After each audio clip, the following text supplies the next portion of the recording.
Peace and blessings, family. This is your brother, Asar Imhotep, with the Madhu Mandela Institute for the Advancement of Science and Culture. And today we have a very special interview with Professor Kwesi Kwaa Prah, who is a sociologist out of South Africa. Stay tuned for this dynamic conversation, and we'll be back in a minute.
Peace once again.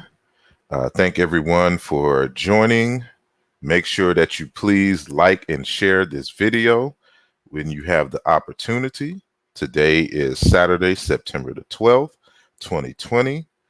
And as promised, we have a dynamic researcher and an elder who is going to bless us with some words concerning his research in sociology and African languages and just his life in general. And so, I'm very appreciative that this elder has taken the time out of his busy schedule to have a conversation with us.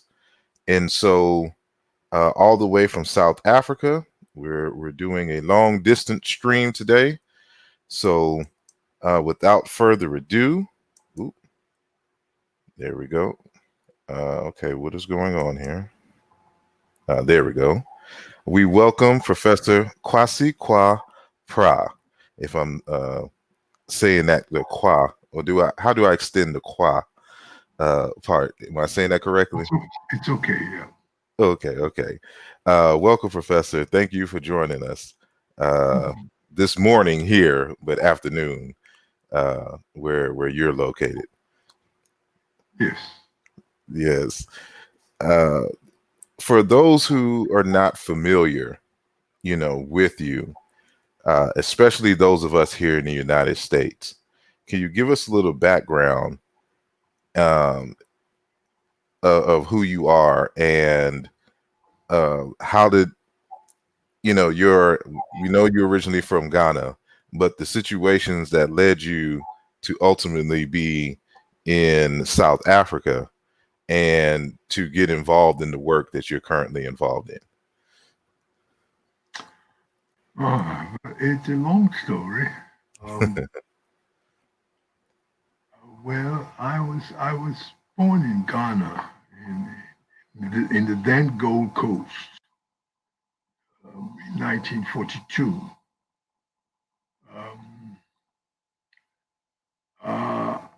I went to school in Accra, government boys' school, and went on to Achimota School. And from Achimota, I went to Mfantsipim for my sixth form and ended up in Europe in 1962. I went to Leiden University in the Netherlands, originally to study medicine, but it was really against the grain of my intellect. I found myself to my proper bearing in sociology and a bit of anthropology then. And I was able to make quick progress Sociology and Anthropology. And I went to East Africa in '67 for my postgraduate research and came back in '68 to Europe, finished my master's in '69, and started immediately on my PhD. And in the meantime, I got my first teaching assignment in the University of Heidelberg in Germany. So I lived in Amsterdam and traveled every fortnight with the Trans-Europe Express along the Rhine to Mannheim and then on to Heidelberg. I did that for 2 years. '72, I got a small assignment also in the University of Amsterdam, brief assignment, teaching. And then '74, beginning of '74, '73, I finished my PhD. '74, I left for back to Africa, to Ghana. But I was already from Europe involved in the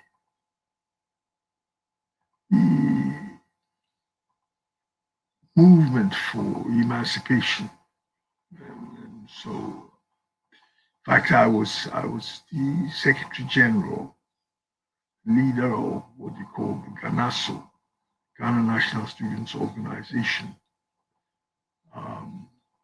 It was an organization which had emerged after the overthrow of Nkrumah in '66. You remember when Nkrumah was overthrown in Ghana, they harassed a lot of the students who were in the student movement then in Ghana. And the movement split into two in '66. And one half got the support of the West, and the other half got the support of the East. So the one half which got the support of the West was part of what they call the COSEC, Coordinating Secretariat of International Universities, COSEC. It was under the tutelage of the United States. In fact, it broke up when it was discovered that it was being funded by the Central Intelligence Agency of the United States, from an organization called San Jacinto in Texas,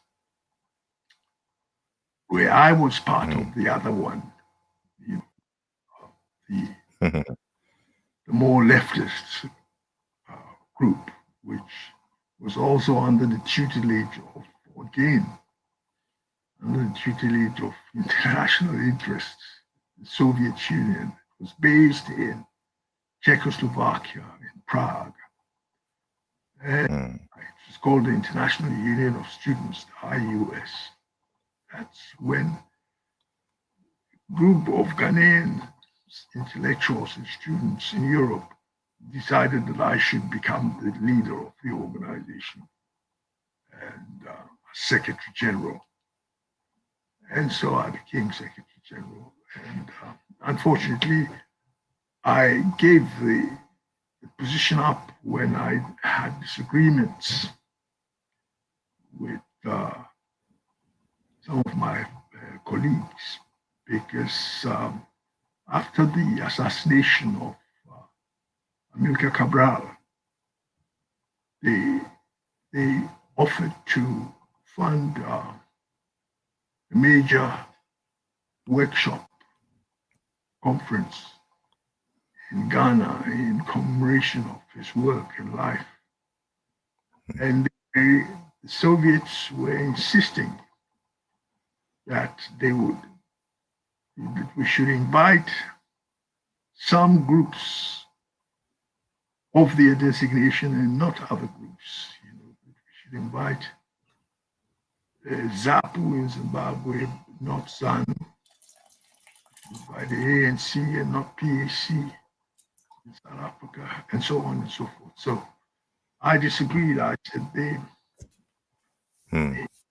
should not interfere with who we want, because we are the people of Africa and students of Africa. And we shouldn't be taking instructions from them.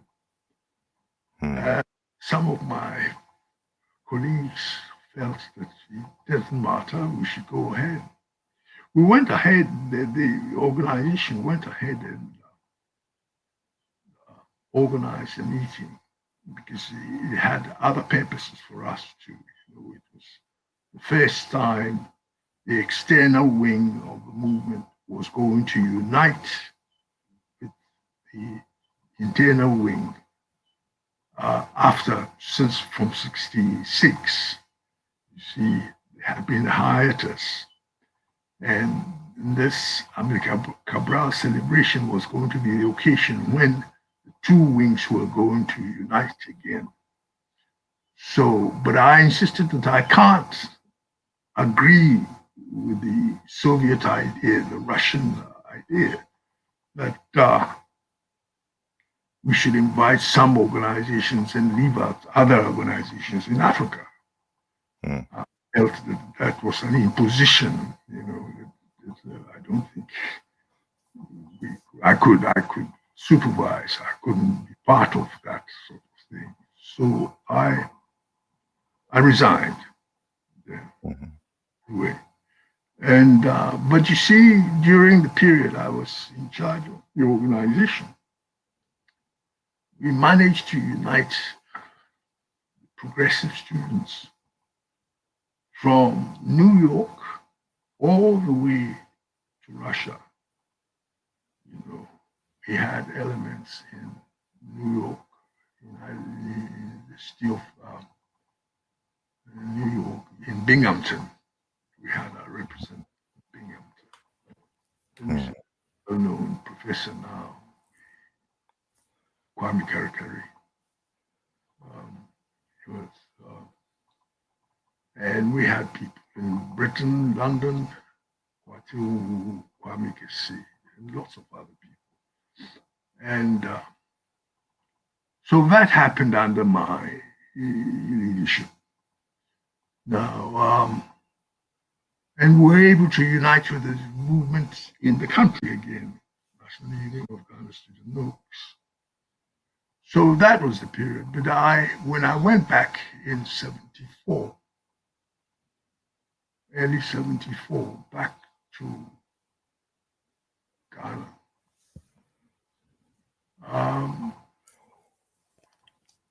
all sorts of things happened. And in December 75, the government, the military government under General Achampong, decided to arrest one of our colleagues, Professor Kofi Williams. We called him Awuno Williams before when we were at school, but by then it was Kofi Awuno. And he'd been teaching in the US for many years, and he was back in Ghana teaching. He was a writer. Arrested him in December 75. So some of us started organizing ourselves to protest against arbitrary arrests without charge by a military government. And they threatened to arrest some more of us, and so on and so forth. So I decided, no, I'm going to leave. By then I was already close to elements in the Pan-African Congress of South Africa. So I took a job in the University of Zambia. On my way to Zambia, I had stopped in Dar es Salaam. In fact, it was the Pan-African Congress of South Africa which invited me, and I had discussions with them in Dar es Salaam about what I should be doing when I got to Zambia. And so I went on to Zambia, and very soon after that, there was the situation, the explosion, and the uprising in Soweto, 1976 uprising, and the PAC advised that I should run. I got another job in the University of Botswana. In fact, they had offered me a job before I left Ghana, but I didn't know. I got to know only after I left, much later, when I was in Zambia, teaching in the University of Zambia briefly.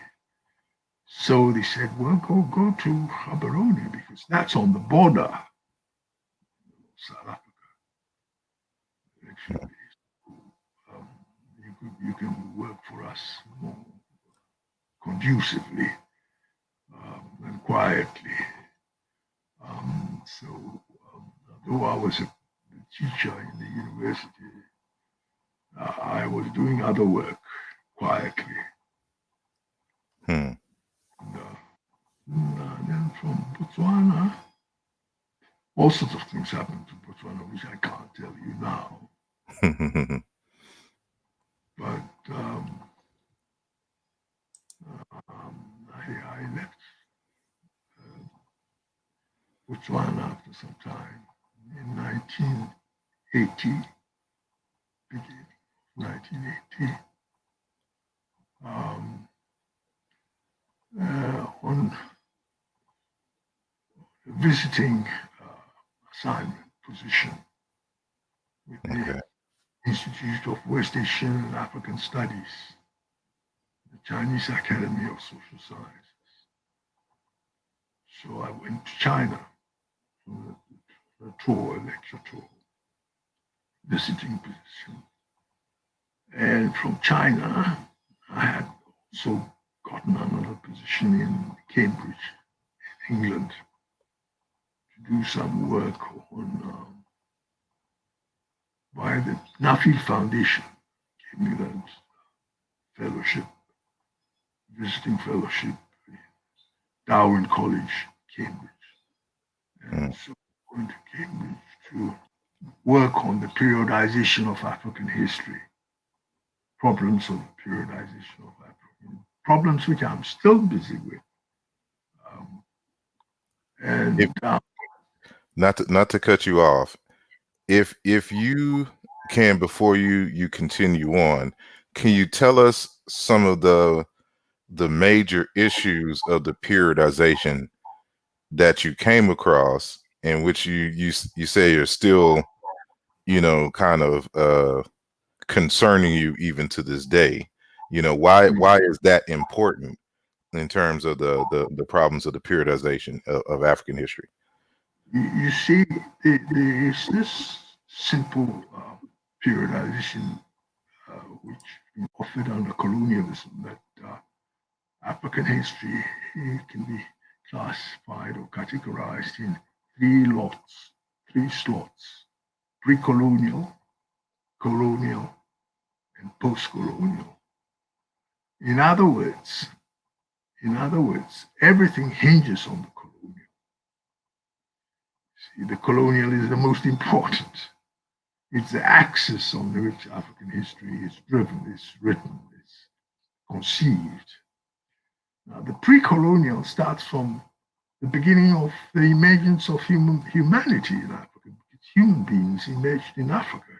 Homo sapiens sapiens is an African animal. And we're talking about 100,000 and about 70,000 years ago. You see? And if you see the pre-colonial, the way we talk about pre-colonial, it's as if it's arrested in time. You don't know the beginning. You don't know the features of the first 40,000 years, 50,000 years. You don't know what happened 20,000 years ago. And the institutions, the social institutions, the organizational forms which existed in different parts of Africa for all this period is arrested. It's some sort of blank space, arrested in time. Now, the features which they use to describe the pre-colonial period in all the books they write and so on are features which they observed mainly in the period just before Western arrival. So when you say pre-colonial, we describe pre-colonial society. We don't know if they're describing a society which is 1,000 years old or 2,000, of what features of the existing structures that were observed on the eve of colonialism date to 1,000 years, 2,000 years, 10,000 years, 20,000 years, or 30,000 years. It's that ahistoricism, sort of arrested time, which I try to look at and to find ways of identifying institutional social features, organizational features of African society, which date from 10,000 years, 15,000 years, 20,000 years, so that we have a better picture, a clearer picture, more authentic picture of what we call the pre-colonial period. And the methods available, scientific methods available to us to be able to do that. See? And yes, that was the sort of problem I was looking at, you see. And but I didn't find all the answers. I found some. I can't discuss all this now, you know. I found some. So I left Cambridge, invited by a friend of mine, a Dutchman, a friend, colleague, close friend for a long time. We were students together in Leiden, called Simon Simonsen. He was in the Sudan, in Juba, New University of Juba in the south, and he suggested to me that this would be your education, your chance to be educated about Africa. So I took him out, and I went to Sudan, to the south, to the new university, where I taught. But it was at the time when there was a big crisis building up, leading to the emergence of the Sudan's People's Liberation Movement and the Sudan People's Liberation Army under John Garang. And so I got into the thick of that. Got involved. I couldn't avoid being involved. So he did other work there. Not too much unlike what I was doing with the PhD, but different in many ways. Intelligence work, monitoring troop movements of the Sudanese army between the East Bank and the West Bank of the Nile. And that sort of work I did there. And I left, spent a brief time in Kenya, and then got an offer to the University of Lesotho, the National University of Lesotho, to the Institute for Southern African Studies as head of the research division. And I went there. Very soon the head had to leave, join government. And so for a period I had to take over running the Institute for Southern African Studies, National University of Lesotho. Well, at some point, I left Lesotho and went to Kenya, the International Center for Insect Physiology and Ecology, to head the social science interface research units, working with entomologists to design pest management packages for resource poor farmers in the third world, particularly Africa. And this focused my attention very sharply on the question of language. You see, because you can develop packages, but if you are not able to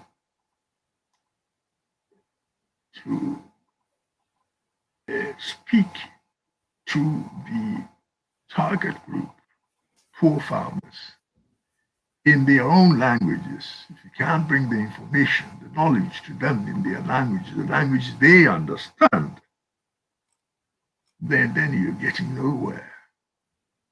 And that point registered very firmly in my mind, because this is the major problem about African education and everything we're doing in Africa. We're using languages which don't belong to the people. The majority of the people don't speak English, French, Portuguese, Arabic. These are all languages of dominance and colonialism and hegemony by outside powers, outside forces. And the majority of the people don't speak these languages, don't know. Even those who claim that they know these languages, people of my ilk, cannot compete with the native owners of the language, of these languages. And I realize also, no society makes progress on the basis of somebody else's language. Find any society. And the other thing is that if you force a foreign language on other people, and the people are assimilated to it, assimilated to the culture and the language, another power, another influence. In the end, they become other people. They cease to be what they originally were and become other people. Because our characteristics which matter are all cultural. They are not biological. They're cultural. If you take somebody's language, destroy his language, and force a person to accept the customs and the language and the traditions and the beliefs of another society, the person becomes another person in the process. So if we want to make progress in Africa, develop Africa, we have to strengthen, we have to work in our languages, just like the Japanese to the Chinese to the French to the Germans to the English to. You see, when you look at what the English did to the Irish, they tried to wipe their language out, forced English on the Irish. You see, but the Irish in the last 100 years have been reasserting themselves, reaffirming their language in Ireland since the 20s, since 1992. Now, there are numerous examples. The English forced the Afrikaners in South Africa. They are the Dutch descendants in South Africa to anglicize them. The Africa, the Boers fought the English. Culturally, it was because of what they were doing to their language. And they created a new language in the 70s, in the late 70s, harmonized it, wrote it, put rules by 1913, and it's the language they use. You can study anything in that language. So it seems to me that the language question is the most important cultural question to decolonize Africa. So I started work on that. Well, I have a quick question on that before you move on. And this kind of goes into probably what you will go into a little later. And that is the concept of Pan-Africanism. And well, this is a two-part question. So do you believe in the possibility or the need for a United States of Africa? And if so, do you believe that we should have, at least one Pan-African language, say like Kiswahili, as some people have suggested? And do you think that that Pan-African language would cause any, issues among local people, because, they it's not their native language that's being promoted as the lingua franca, of Africa itself? You're asking two questions. Yeah. The answer to the first question is that without unity, there is no future for Africa. African states were not created by Africans. The African states we have today were not created by Africans. South Africa, Lesotho, Botswana, Gambia, Ghana, Kenya, Tanzania, they were not our creation. They were created by colonial powers when they were leaving. Remember, at the end of the 50s, when the French, beginning 1960, when the French realized that they had to get out of Africa, they were administering West Africa as one administrative unit, huge. Before they left, between 60 and 62, 63, they divided it up into 12 different countries, gave names. You follow me? Now, these were not creations of the Africans as such. They created it, the French and British and Portuguese, created with the connivance of the elites, people who they handed over power to. These were not created by the people themselves. You see, these were creations which defied the premises of their histories and foisted new identities on them.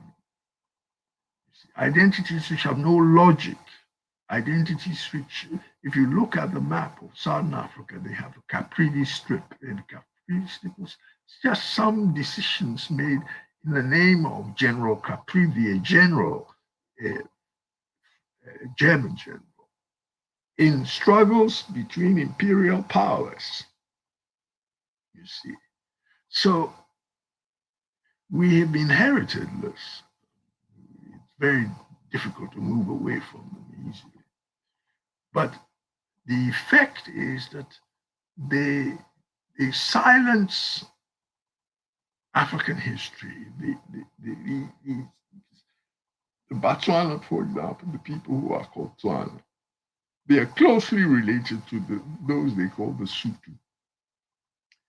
They are to be found in Namibia, east of Gobabis, all the way towards the border of Botswana. You would find Tswanas. In Botswana, what we call Botswana now, about 80 to 82% of the people are Tswana speakers. You cross the border into South Africa. There are more Tswanas in South Africa than there are in Botswana. And yet Botswana is called a nation. Botswana. You understand what I mean? Now, they are in the Bellis also in Zimbabwe. One of the biggest groups there in the south. The biggest is the Shona group, which is also split between Mozambique, Zimbabwe, and a small group, Kalanga, in North Botswana. And you can go on.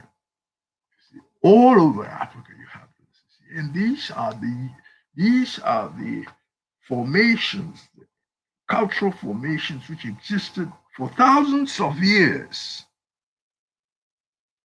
in Africa before colonialism. If you want to develop the people to respect their cultures, to build on their cultures, to modernize their cultures, improve their cultures, and empower them with their cultures so that they can make progress as people who have self-esteem and respect for their history and love for the history and their heritage.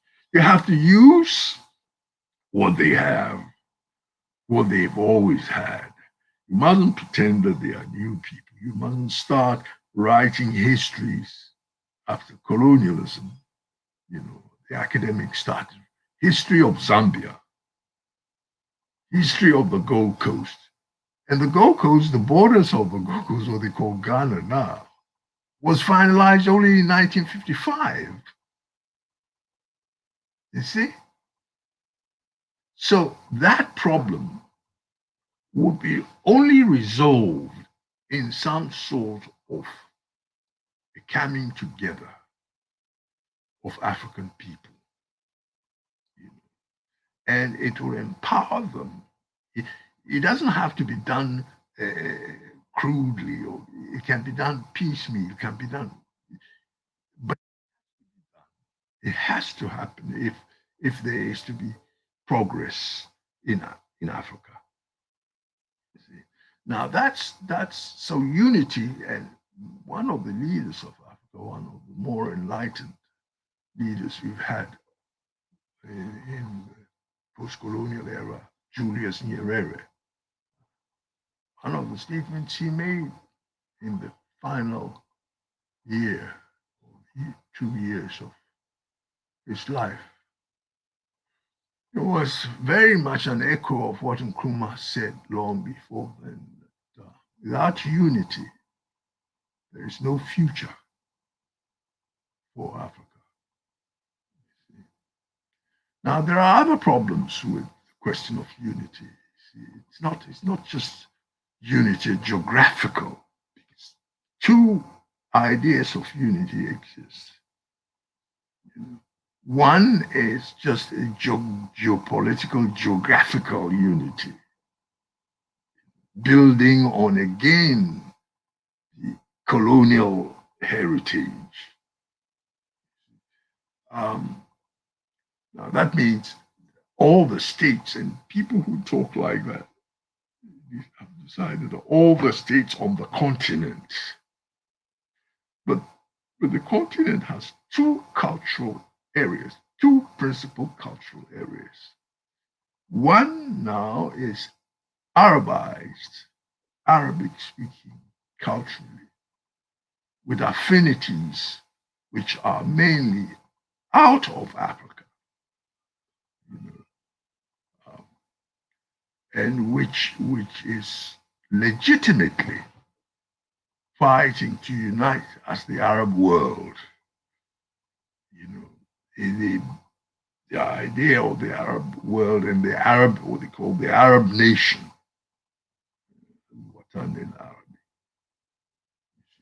now that it's a legitimate struggle of the Arab peoples. They've aspired to be united for a long time. They have a case for it. But it's different from our case, because we want the unity of Africans, the African world, you see. And And so there are two different understandings. Some people who talk in terms of continental unity. I speak in terms of cultural, historical unity of the peoples whose cultures are African, you know. In the same way that Sheikh Yes, Anta Diop, yes, you yes, know, espoused for in yes, this cultural unity of yes, Africa. I'm sorry, yes. go ahead. And so that's where that matter stands, the matter of unity. The second question was the question of language, you said again. Second question you asked. Now, you see, Yeah. if you work with language, you lift the people from the ground. If you empower their language, if you modernize the language, if you write the language, then the cleavage between the elites who speak foreign languages and the masses is closed up immediately. If you work in the language Mm-hmm. of people, if you can take knowledge to the village in the languages the people understand, you transform them in 10 years, you have completely different type of society like most other people and in the world. If you look at former Mm-hmm. colonial Asia, Indonesia was Dutch. Today they don't use Dutch for education, they use Bahasa. Mm-hmm. But Vietnam was French. Today they use Vietnamese. I Mm-hmm. said it is Korea was a Japanese colony about 1910, I think, to 1945. They use Korean. You see, everywhere you want to see the end of colonialism, you can't just change the political figures at the top. You must change the cultural basis of colonialism. Mm-hmm. See, the cultural basis of colonialism rests with the colonial language. The language is the heart of culture. Mm-hmm. If you make Africans speak French, English, in another 100, 200 years, they will become Frenchmen and Englishmen. They will cease to be Africans. It's not color which determines the African. It is the culture of the African Mm-hmm. which determines the African. Speaking of that, and I know we have limited time, so I'm trying to cram in as much as I can. But you are also involved in trying to organize or categorize African languages on its own terms. Can you Yes, explain the motivation behind that, and what are you trying to accomplish through that research? yes, this is very important. This is very important. So when I realized that the language thing was, I retired from the university. When I left Kenya, I went to Namibia, and I was working for the Namibian Economic Policy Research Unit. And then this was a time of independence, so decided to start a new University of Namibia, and my director was Peter Kachavivi, the Namibian historian, the famous Namibian historian Kachavivi. He's now, I think, Speaker of the National Assembly.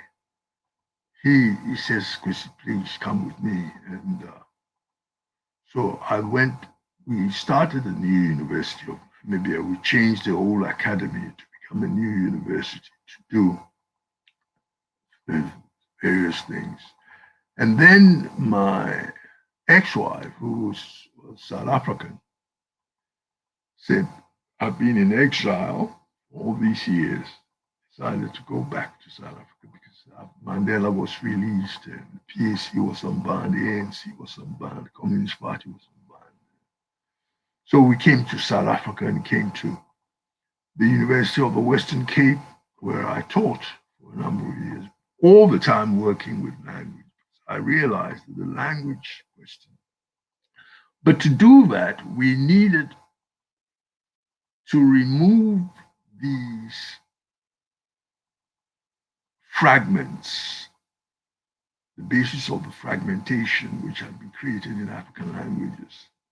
And these fragments had been created because, for example, the Sotho, which is spoken in Lesotho, is exactly the same as across the border in Bloemfontein. Slight variations, phonological variation, pronunciation, and so on.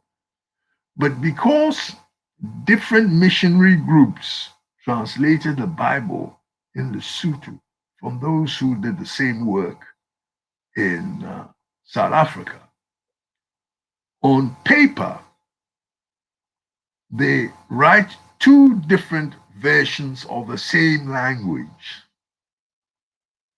Now, you go to my place of birth, for example. I'm a Kant speaker.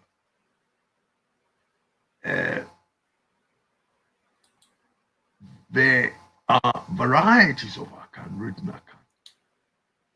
The Kwapim Akan, written by missionaries who were different from those who did it in Ashanti. And the Fanti have their own version. So although these people understand each other when they speak together, they write their languages differently. Because of this, the language has been chopped up into bits. And if you publish a book for 50,000 people, you can't sell and you can't develop it. But if you can publish a book for 5 million people, same book for 5 million, then you have a chance.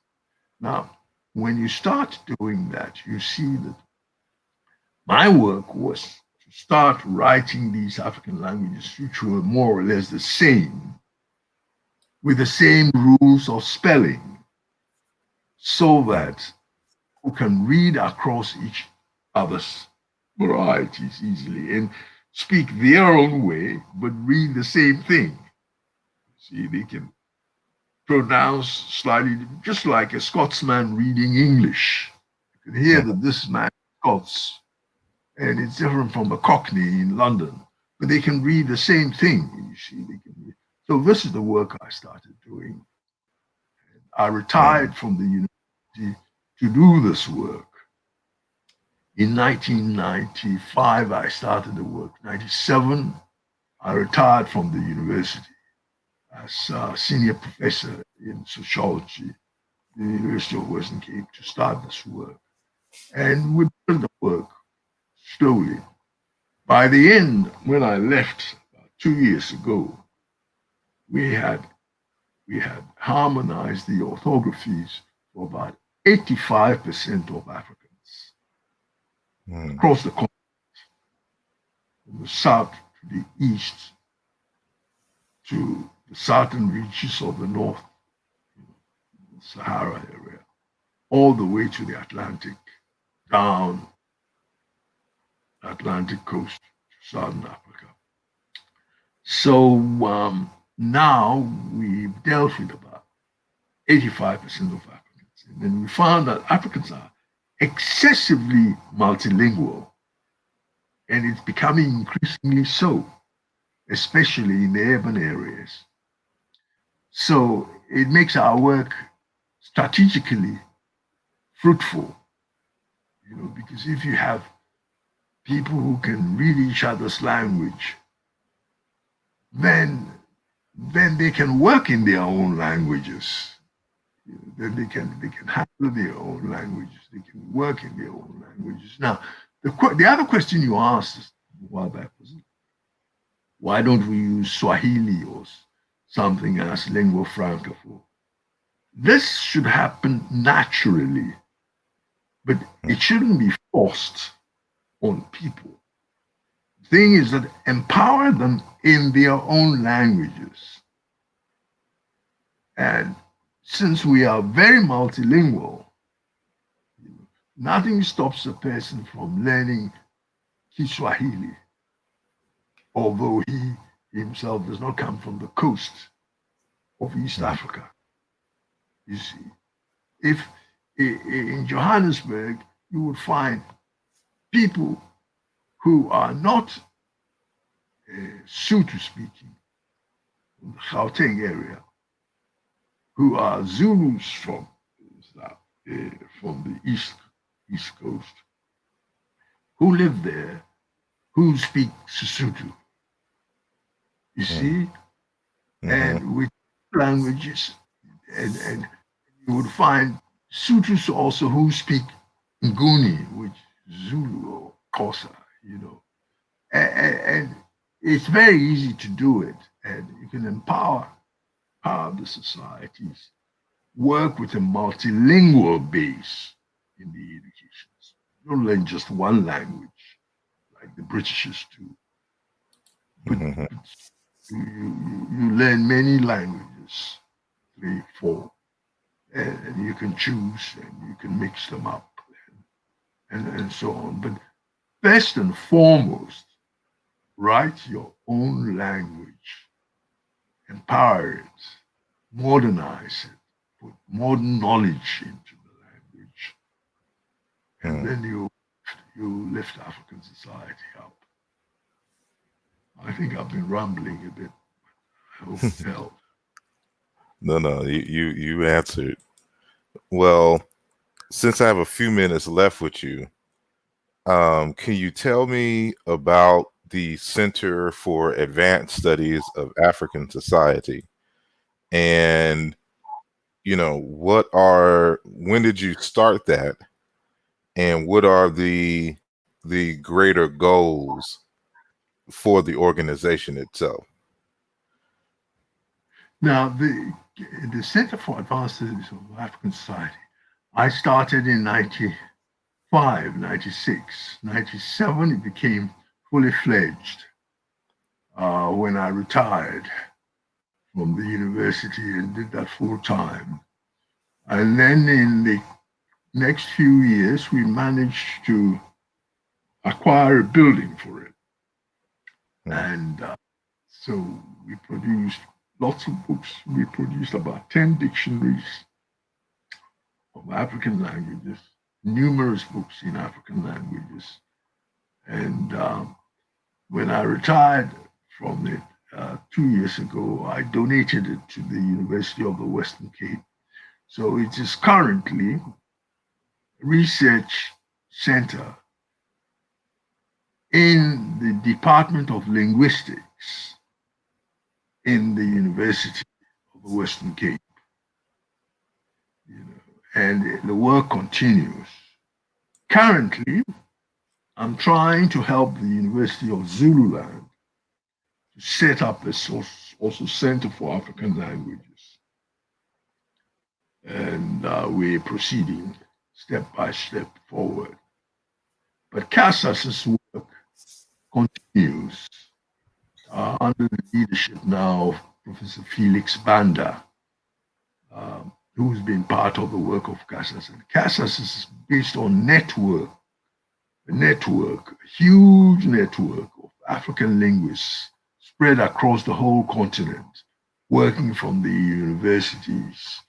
And we sort of, what I did was I networked all these people to do specific work with specific clusters of languages which enjoy mutual intelligibility and which are structurally and lexically similar, you know, because, for example, if you take the language in West Africa along the coast, language is one which is called Ewe in Ghana, and it is spoken also in Togo as Ewe, but also Mina It's related closely to Mina, Mina in Togo. And then you find the same Mina in Benin, and Gon in Benin, and Aja in Benin, and Fongbe in Benin.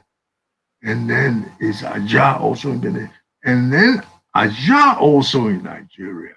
Now, structurally, in fact, it is one language with variation. You can write, because they are structurally the same, and lexically, they're about 85% the same. It's possible to write them with the same rules of spelling. Hmm. Then the natural character of the language takes over. Its historical character becomes, it's relived, it's resurrected. And you have a large area where it can competently cover as a literate form, as a literate writing form. The biggest of these languages is what they call Peul, Tupleur, Fulani, Falata. It's a big language spoken in between 13 and 17 different countries, as minorities everywhere, which is spread everywhere in West Africa. Then you have other languages like Manding, Mandingo, Malinge, Bamanan, Asonki, Jula. It's one cluster. You can write them with the same rules of spelling. Then natural character also takes over. Now, just like Nguni in Southern Africa,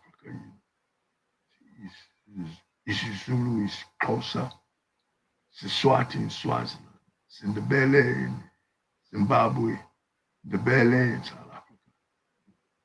And then related groups, Chingoni in South Tanzania, Senga and Chisenga in Malawi, Zambia, Mozambique. So that's the work we managed to make a start of, a good start of. So as first language speakers, second language speakers, or third languages, a person may know, 85% of Africans speak languages which can be put in 15 to 17 clusters like that. Indeed. It reminds me of, it's been hypothesized, at least to our understanding, like with the ancient Egyptian hieroglyphs, that they more than likely didn't write out vowels as a standard way to be able to write and communicate with several different dialects and or languages that were closely related, so that no matter what, someone in one region could read and write and communicate with each other using the same script. And it brings me to my last question of, do you see, in the same spirit of, for example, Africans strengthening the use of their native languages and making those languages the languages of politics and science in their respective regions, could we say the same thing even with the script? Like, should we be looking to write these languages in our own indigenous scripts in the same way that, like, the Japanese and the Chinese, for example, have, not only they use their language, but they use their own scripts, to write their languages. So is that, part of the do you envision that as being part of the greater work that you're doing, or what's your opinions on that? Well, the answer is simple. I think there is a place for the scripts, but I do not think it is necessary to use the scripts in order to modernize the languages. I'm thinking of lifting Africans up Mhm. making us a modern people, people who are scientifically on par with any other group in the world. Mhm. Can't use scripts which are for only 1 million people when we are 1 billion in Mhm. Africa. That does not stop you from studying these scripts. You see, and you can make specialized institutions which study these scripts. But in order to develop Africa, we should use scripts which alphabetic forms, I'll Mhm. call them, which are accessible to everybody, and which that that does not damage using new alphabetic script. Roman script does not damage the language. Mhm. The Japanese are still beginning to write with the Romanized. The Chinese have the whole scientific work in that area also writing. We don't have to write in African scripts. Mhm. Remember, African scripts started a long time ago. The Mhm. earliest scripts, the earliest sort of writing was from the 2nd century BC in Egypt. The early beginnings of figurative representation of ideas and so on start from them. Um, we're not going to go back to some old script. That's not a point of a language which you can't say that people should go back to old Greek for Europeans in order for them to be Europeans. I think it's a romantic idea. What I, I is should say the that language? I should say before you go that I don't mean that we use, for example, like the ancient Egyptian. There are some modern scripts like in Dombe out of Congo that you could consider. So I'm just saying using an African script, that has been created more recently to write African languages. So not necessarily the ancient Egyptian script of 5,000 years ago per se. No, no, well, those are very small groups, the Bai Yeah. alphabet, the Bamun script. And Mhm. these are small scripts. It's a romantic thing which people, Africans outside, especially in the diaspora, talk about this sort of thing all the time. The reality in Africa is to lift the people up with the languages they hear every day, Uh, the languages they communicate with every day and hear every day, modernize these languages, technologically lift these languages so they are on computer and can be read by millions. And that's the way to protect the language. The work you're talking about is also interesting, but it's a very specialized area, and it has to be for specialized people who are interested in that. So talking about how to lift the people up from where they are now, you know, lift them up as quickly as possible to modernity, so that they can also race to the moon, to see that sort of thing, the technology and the knowledge in African languages, just like modern Hebrew was created. The Hebrew written in Israel, used in Israel, was started only in the late 19th century. 1914, they started using it for tertiary education. See, mhm. Baha'is in Indonesia, they use Roman script, they use the Roman alphabet. But they're doing things, wonderful things, and it hasn't destroyed the language. The script is just a way of writing. What they call the Timbuktu manuscripts are written in Ajami. Ajami is Arabic script. Mhm. Arabic script for writing African languages, and that's a tradition which existed for hundreds of years, from by the 11th century. See? So be careful, don't romanticize these things. We're thinking about how to lift people up from where they are, now, and make sure that in 10, 15 years of that start, they are able to do things which all other people in the world, the Koreans are doing, the Japanese are doing, the Chinese are doing. That's what we want to do. I think we should. I am often asked about the situation in the diaspora with languages.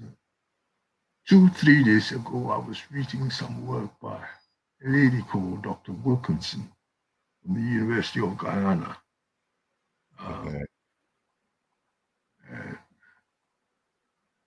She was making very interesting observations. Today, I was looking up the internet again, and there's another lady talking about the same thing called Kathy Howell. And I like what they were saying, But basically, we want to lift Africans up in their own languages, written rationally, modernized, technologically empowered, fully empowered. That you can, if you use a standard Nguni, for example, today, Romanized, then you will reach people in Mozambique, Tanzania, Zimbabwe, South Africa, Swaziland. If you use a standardized, Romanized Sutu to reach people in Botswana, Namibia, Zambia, South Africa, Lesotho, and further afield. You see? 45% of the people of Ghana speak Akan languages. Another 45 in Cote d'Ivoire are Kan mother tongue speakers. You see? Now, our second, third languages people know, you would find a huge number too, people who are Ga speakers, but who know Akan as a second language or a third language. So immediately then you have a field accessible to numbers like 50 million, 60 million. You can start universities based in these languages for them. You see? Want to write with scripts which are fairly esoteric, then you have numbers which don't reach 1 million for a language. You can't start a university, and most of those languages are not spoken anymore. Languages from Demotic, Old Egyptian, are not written. They are not spoken. So it's romanticizing the problem. The problem is to solve the problem of Africans now. We refuse to be at the back of the queue anymore. We want to be modernized. We want to be able to go to the moon too. We want to be able to help ourselves with modern science and modern technology. The only way to do it is not to make us Frenchmen or Englishmen or Arabs, but to leave us in our cultures and lift the cultures up in our languages. Then we will be free. Indeed. It makes sense. Well, I appreciate you giving us some insight a little bit into your life and the work you're doing. We'll have to get you back sometime in the future so we can narrow down and talk about certain specific things regarding your work. And so we didn't even get into your books. And so you have a very long life, of activism and scholarship. But I just wanted to introduce, especially those of us in the diaspora, to you and your work and the great things you are involved in, on the continent proper, that is relevant for us, here in places like, the United States and the Caribbean and the like. So, a lot of us are looking to Africa to regain some sense of self in terms of what was lost as a result of the transatlantic slave holocaust.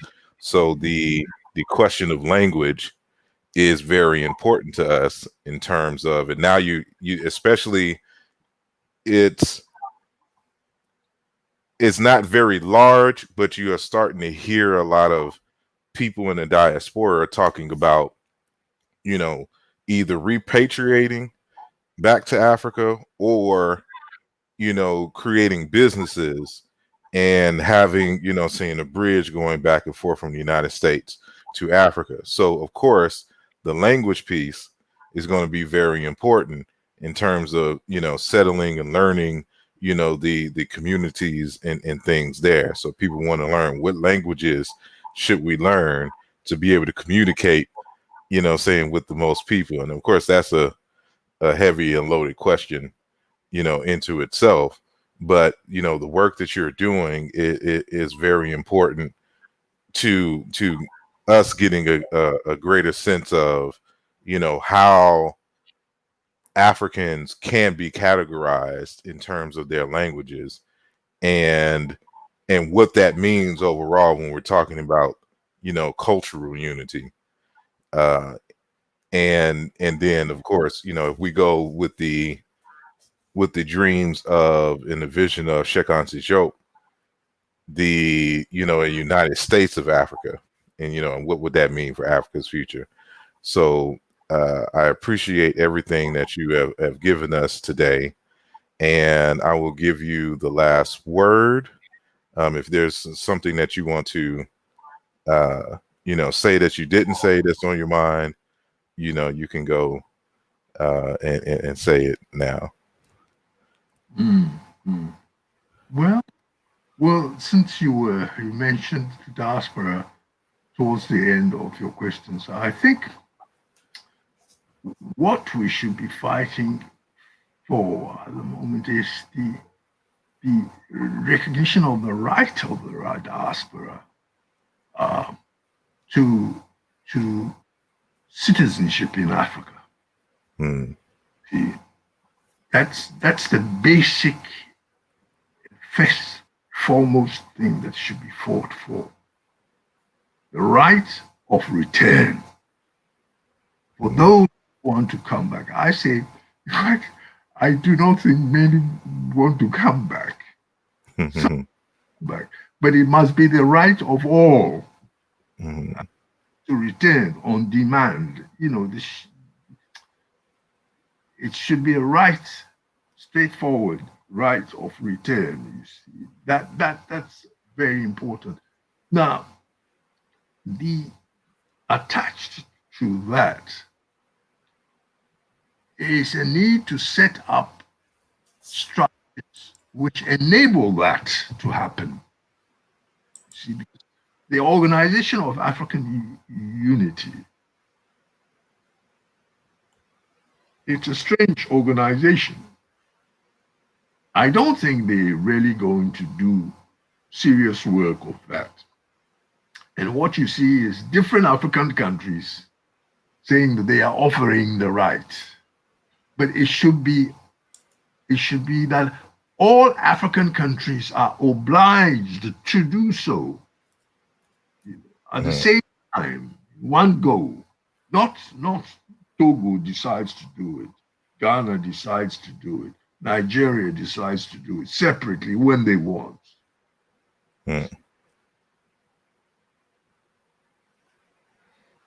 Well, that's all I have to say for now. Well, thank you very much. I encourage our listeners to look up the professor and, look into his works and articles that expand on many of the things that were discussed today. And I should ask this real quick. You mentioned that there was a number of scholars working on and that have kind of organized that y'all are almost complete in terms of the 17 categories of how the languages are grouped. Is there a location where outsiders can read up on the progress and to see how y'all are doing, that particular work? Yes. If you look up the website of CASAS and you look at the literature they produced, the work they produced, you will see their names. They're all over there. The people who've been involved in the work. So that's where you have to start. Look at CASAS, look at their output, the publications, and you will see that the authorship of this is made up of these people. They're scattered across the continent, from West Africa to East Africa, to South Africa, to North Africa, Sudan, Ethiopia, South Africa, West Africa, all over. You find their names. They're over 150, linguists, professors across the continent, who've worked together in their areas of competence. All right. I have placed on the screen for the viewer the website to the organization. So you would go there and you'll see a list of publications, and papers and other things to let you know who's all involved and what it is, and contact information of the important people who are involved in the organization and things of that nature. So make sure y'all, I will put this when I upload this video into the description, so you'll be able to just click it naturally. And with that said, I appreciate you greatly. I have started also a new publishing house in my Oh, time, okay.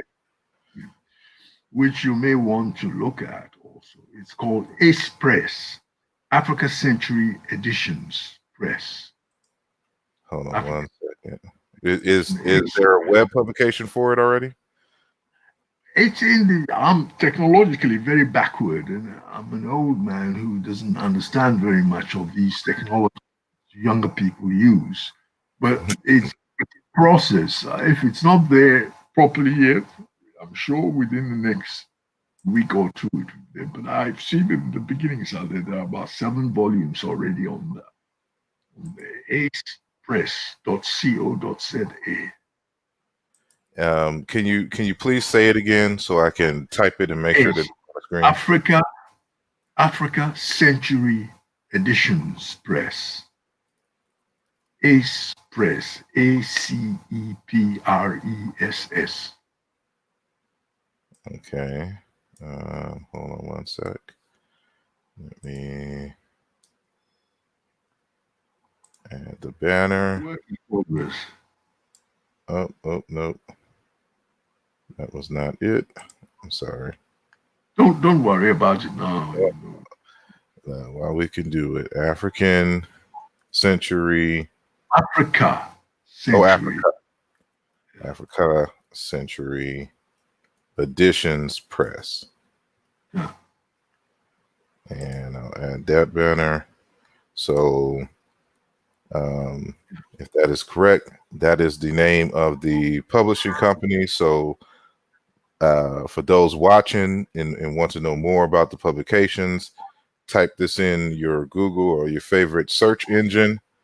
And, hopefully some of their text, if there's not a direct website, is sold on Amazon or Abe Books or something to that nature. and support the movement. And I definitely will be looking and supporting and publishing, not publishing, purchasing some text from this press. And we're all about the research here. And with that said, again, thank you very much for your time. I know you're very busy and sharing your wisdom with us over here in the diaspora. And maybe we can, talk next time on how we can, help to how we can be of service to each other, the diaspora and on the continent, and how we can work together to make, Africa great again. And so, we can hook that up for the future. But thank you greatly, for your time. My pleasure. My pleasure. My pleasure. And for those who are not familiar, I do have a Patreon page, and I will, be making more videos and things, letting y'all know about the upcoming documentary film that I will be shooting called Chiena Into, which we'll talk about, since we're talking about languages and clusterings of African people. We will talk about this cultural unity, and we'll put this in a stylish and cinematic way so that it can spread and or whatnot. So we need your support to make this happen. So you can go to my patreon.com page // Imhotep, and to learn more about the film and the movement. And for those who need to know my contact information, you can find it here. So with that said, y'all have a blessed day, and we will see you next time. Peace.